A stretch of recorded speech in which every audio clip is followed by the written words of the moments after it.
Hai kawan-kawan, jom bersama Cikgu Ayu Aidan dan Nadia. dalam misi ucap salam dan terima kasih.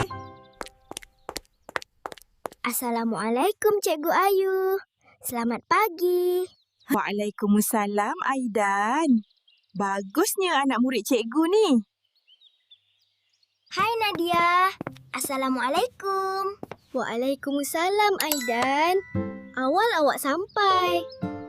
Ingat ya kawan-kawan, kita mesti ucap salam pada semua orang.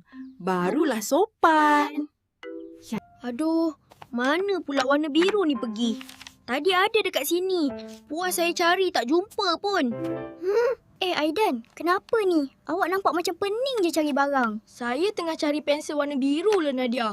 Hilanglah, tak jumpa. Risau, awak gunalah saya punya. Nah, ambil ni. Wah, betul ke ni Nadia? Bagusnya awak nak bagi pinjam. Terima kasih banyak-banyak Nadia.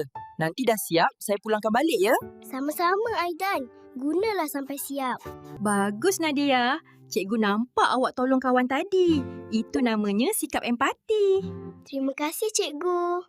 Aidan pun bagus. Sebab Aidan ucap terima kasih bila kawan tolong. Sangat sopan. Terima kasih Cikgu Ayu. Sebab kamu berdua sangat beradab hari ni, cikgu ada hadiah stiker bintang. Wow, seronoknya.